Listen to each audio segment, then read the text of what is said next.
brother sister ma'am नुंगाइरमगना खनजै आशा थमजरमनी दुआसु हमेशा तौरमनी ma'am पुनमकपु सही सलामत हिफाजत थम्बीबाइना ngasiगी लाइफ सी वफम खर थमजरमगे लान की मरमदसु अमामगी मरमदसु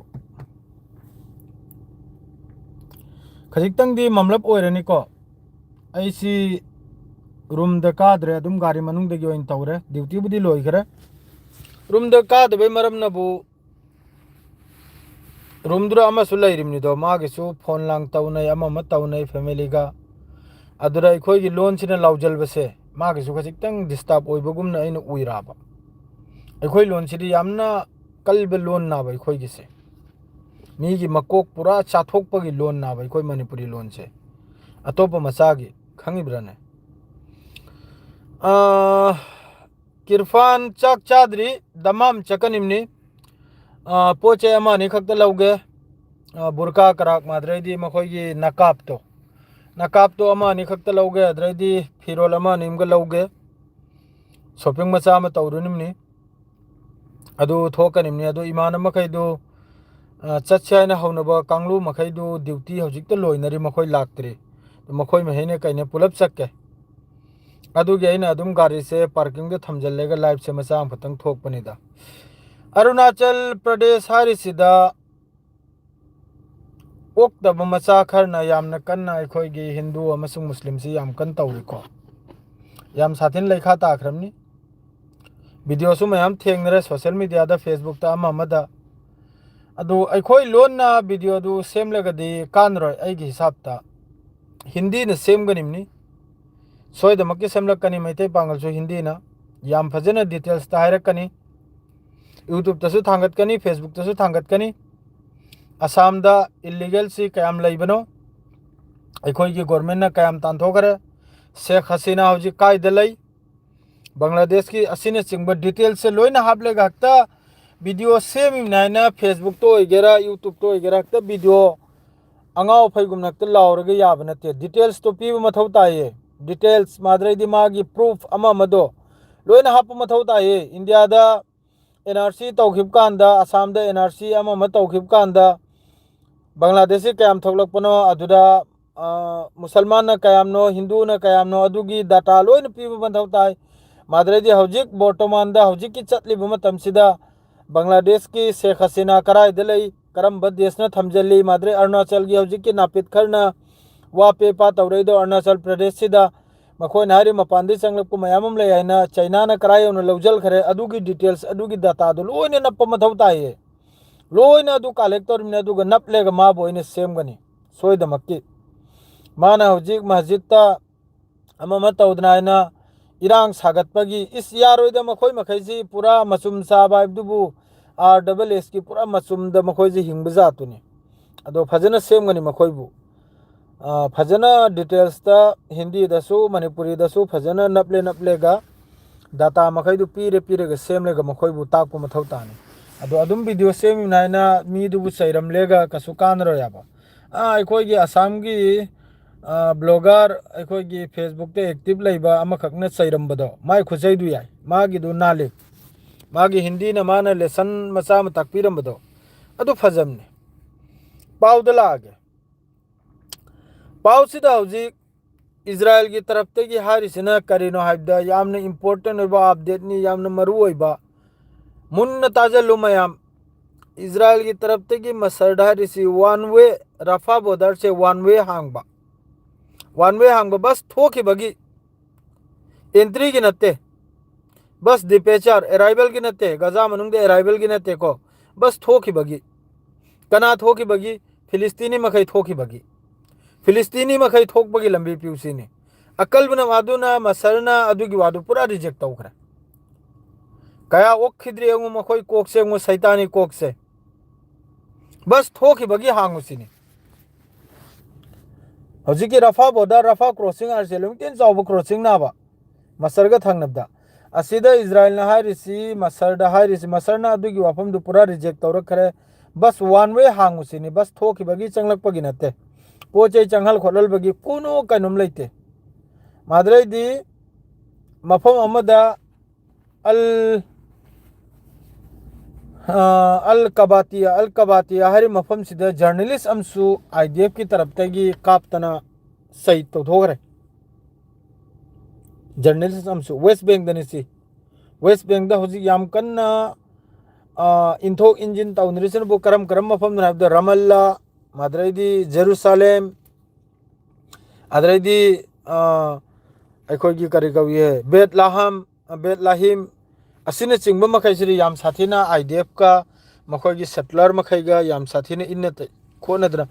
गजा की वारी से इताव गजा की इताव में हम गजा से सिस्फेयर होइदी गजा सिस्फेयर होइदी गजा सिस्फेयर होइदी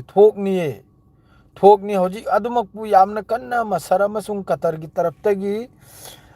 यामना कन्ना होजी की मोहोगी अनी सुबह फेस से कनम तौनबा हैना अदुगा लोगेदा इंटरनेशनल फोर्स असी चंगलकलेगा गजा की असीगुम्ब पोत सि लांगलक खुलकपदा होजी आईडीएफ की तरफ तगी करी तौरे हैबदा येलो लाइन दगी चंगजलेगा इखोगी बिल्डिंग कायदबा खर कायबा खर सोकप लैरि मखैसे सि पूरा डिस्ट्रॉय हमका तौरिमने गजा सिदा अद्रैसु हेंदोरक्तना सीरियादसु तौरिमने सीरियादसु लेबनानदसु अद्र सोमनबु रशिया अमसुंग यूक्रेन की कीप हारिसिदा रशिया की तरफ तगी ड्रोन सी मथोंग मरम नाइद मोय मसिंग मखा लेते मखै असिदा मियोय सही हुमफुगा तरेत सुबा मी मसीबा माद्रदी मियोय मरी मसोक कीप सिदा कीप अद्रदी कीप का थंगना बातै मफम मोय ममिंग मखै जखर कल्लिको अदुगे थंगना मखै दु याम साथीना रशिया ने अटैक तौरी असिसु डोनाल्ड ट्रम्प की तरफ तगी 28 पॉइंट है हमको पूरा ये गजा द पूरा फुमा अदु सीरसु याने बे थाजदे रशिया ने याने बे थाजदे करिगादी अदुगी रिजल्ट होजे गजा द ओरी बाने गजा द मान 20.9 पुरकले पॉइंट हम फाउ कुमथदरे अब अरब की थंगनरिबा असागी लोइजलबा कंट्री मखै जी थोक तौरमिमना बा डोनाल्ड ट्रम्प ना थोक तौदना गुमरा सेमदना पूरा अखोई कनुम सेमनमिमना बा करिगो गधा सेम बाइब दो अदु सेमलमिमना बा सिसफायर तौरे इजराइल की होस्टेजेस मखै दु लौथोखरे तो अइना दिस सिसफायर दु लोमक सु पाममी लान से कना पामी कनाम तो पाम दे लान कनाम तो सु लान पाम लोय एनिमी लान कनाम तो सु पाम बे याउदे सिसफायर दु ओइरदी मखा ताना कुमथबि उसिना बा मखोइना कापनिंग मतमदा कापा हटनिंग मतमदा हटपा तौनिंग मतमदा तौबा अदुरी करायदगी सिसफायर ना बा पावनो बाइबु ईरान सु यामना कन्ना सेमगत सागली ईरान सु मोंग की खुचु खुलाई माद्रेदी मोंग की कइनोम अद्रेदी लोमिक तेन इंपोर्टेंट हाइबु अरांग की पावनिको मसी असुमबरदी खंगदेको अखोई रोबोट डॉग रोबोट है अखोई इंडिया की बॉर्डर द चाइना की तरफ तगी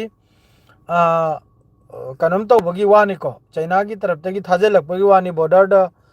इंडिया पाकिस्तान बॉर्डर सिदा मखोई रोबोट डॉग ओइबा लोइना अखोई असिदा एआई की सिस्टम न चटपा माद्रेदी लानसु तौनबा ngamba aduk moi mawong ni magi video dru arang yam kanna twitter x handle da yam kanna adugi potu viral oiriko adu ya khoi india na kari tawra da santhi dagi hira khundana माद्रेदी सल की मयूंग करा मोंग की तौदन लेरी अखोई की मुलुक नबु करी हायरुनी मीने कराई यौखरे अरुणाचल प्रदेश हजु अरुणाचल दे हिंदू मुस्लिम तवा हेंगन चितनगारे China न मथुल लाइदा लिचै न कन्नन तांद्र अनामे अदुगा माना मस्जिद अदु अता है तौखलिबा नापित है मा मसा खंगदा में करायन लौजल खराब चाइना सिना मैम लौजलमनिदा हौजिकी गवर्नमेंट सिदा याम साथिन लौजलमनी तिब्बत होगरा अरुणाचल होगरा सोमने जम्मू कश्मीर लोमद माइकई मरीद लोमद खर इजराइल की सिस्टम लोन लौजल खजी तौदना खंगीब्रा अदु कनाम से गवर्नमेंट से बस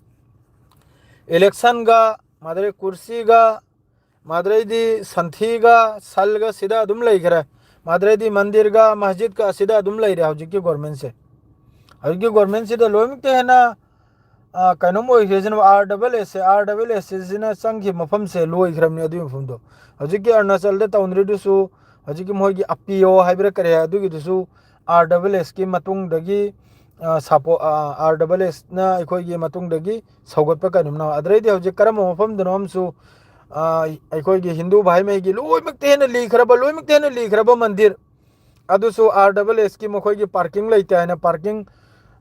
स्लो कनुम सेमबगीदमक्ता अदुगुम मंदिर दुसु पुरा मखोइना थुगारिमनि RSS ने अदुना मखोइसी करिनो हबद मखोइसी मतमदुसु अंग्रेज की चमचानी को दो हौजिकसु मखोइसी कनागी चमचान हबद बस मसागी चमचानी लोरे मसागी ओइजबैदमक्ता मसागीदमक्ता इलेक्शन मतमदा फिल्ड थोएगा लाउरंबा अहल लमल कोंगायमगी खरनी मतुंगदा चाही में मतुंगदा पाव उबु फंगी वीडियो उबु फंगी अदुगुंबा युमदु हौजिककी गवर्नमेंट की तरफ तगी पूरा थुगाई खाइबा डिस्ट्रॉय तौबो पूरा उबु फंगी कोंगायमगी याम कन्न सरकार बु याम कन्न लाउरंबा यामन कन्न अखोई कैंपेन तौरंबा याम कन्न प्रोटेस्ट तौरंबा याम कन्न अखोई थागतलंबा अदुकुंबा मियोय कयामगी युम तोयदन चखिबा चाही अनी की मतुंगदा लोइन उब फंगी अदुना मखोई सिकुंबा हौजिककी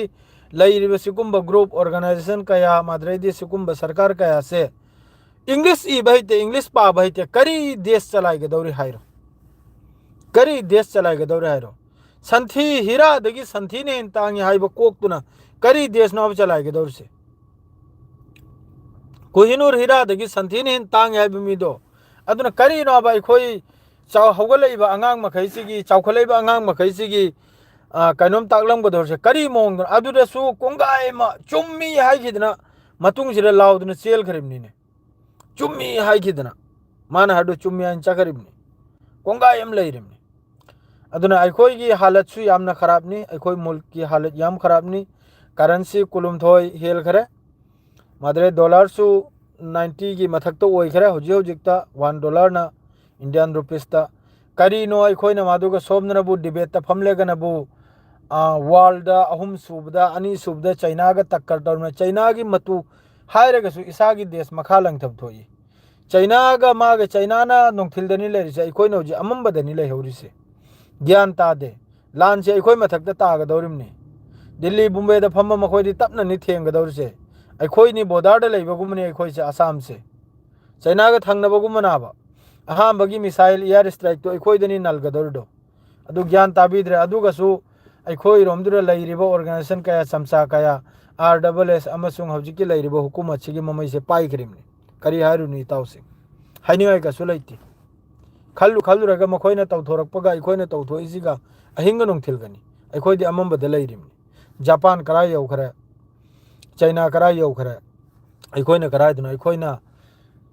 साइंटिस्ट कुमना संथीदगी कानब थीदना लैरि संथीदगी कानब थीदना लैरि मीना इसिंगना गारी चलहलगायना थीगलकपा कानसिदा अखोइना अदु तौदना लैरियाबा अखोइगी प्रजा मखैना अदु तौदना लैरियाबा अनभक्त हाइबदो अनभक्त गोबर भक्त हाइ मखैदो अदु मखैदो अदु तौदना लैरियाबा दुसी कनादना लोइना सी पालिबा अखोइगी हौजिककी सरकार सिना लोइना सी थोकहलिमनि लोइना खंगिब्राने मोइदि कैनो हयेंग इलेक्शन हारीब मतमदा जोला था मोइगी सोलादो पाइखलेगा यानजले थोखरनि खावदो यानजले थोखरनि वहाउदोरिजे कनानो प्रजा मयमनि वहाउदोरिसे अखोइना खोइना वहाउदोरिसे अदुना मखोइगुंबसिदगी लापनबा लैनबा होनबिउ मखोइ मखैसे कनामत मखोइसिगी ममपा करिमत लैखिद्रमनि मखोइसे कुर्सीनि हाइखरदि माद्रैदि कैनोमनि हाइखरदि मपुंजिदसु ओइरोइदबा हिंदू राष्ट्र अदु राष्ट्र हाइंग्रा चोंगबाय मपुंजिदसु सुरोल तरेत मान चाही चामुम पालेगसु ओइरोइदबा यारोइदबा अदुगुमदु लाउरेगा माद्रैदि हौजिक बीफ एक्सपोर्ट तौरिसे अखोइ इंडिया सी 1 नंबर दा 2 नंबर दा 3 नंबर दा लैरिमनि मा अदु यामना गाय माताबो अदु यामना मा कनम तौरदि रिस्पेक्ट तौरदि मा तौरनुदोना थारिदु थारनाबा मा असुक यामबा अदुसु लोइना हिंदू भाई महगी लोइना कैनोमनि कंपनी नि अचो अचो अल कबीर करा हाइरिदो अदु अदुदगी हमका चंदासु लौरिमनि 200 करोड़ 300 करोड़ लौरिमनि इलेक्शन मतमदा असाइगी सलगी मसादु योलेगा सोमनबो अमका कनम हाइन तौखली गौरक्षण हाइन क्रक तौखली खंगिब्राने मयामम लैद मोइगी वारी अहिंगदे अयुक्तै लौरांग फावलिरजु मोइबु लोइरे खंगदना हुइथो गांगतनि सेंगनाबद नापित अखोइगी सेंगदो मचाइबदो अदुगु गांगतनि मखोइ मखैदो सेंगदो मचाइदो पूरा सेंगिद्रमनि सोमनना गौरक्षक अदु रक्षक हाइन चोंगलेगा माद्रेदी नुमदांगदनाबु गारीदा हापलेगा सल योलबा माद्रेदी कनोमदा केटलदा थाजलबा अद्रेदी एक्सपोज तौरक सोमदा कनोम तौरक थाजलकपा अरब लोमदा यालिमगै लोइन इंडिया दे लाइने इंडिया दगी लोइन लाइ अदुगा तौसनरिम अदुनी इताउसिंग गजागी हाइबबु गजागी सिसफायर ओइदबुगुमनी यामना नुंगाइबा अपडेट हाइबबु इजिप्ट हाइरिसि राफा बॉर्डर से हांगदो वन वे ओइना फिलिस्तीनी मखै थोकफमगी चंगलकपा नतबी अदो इजिप्ट की तरफ तगी अदुगिदो पूरा रिजेक्ट तौखरे अदुना हिगी लाइव सी याम सांगलरोगे स्वाइसिरा दुम लोइजलगे अगी सु मतम सी ओखरे शॉपिंग तौबगी वीडियो थांगलकने सोइदमक्की सी हारग लोइजरंग सिगी अस्सलाम वालेकुम अमसुंग गुड नाइट मयम पुनमक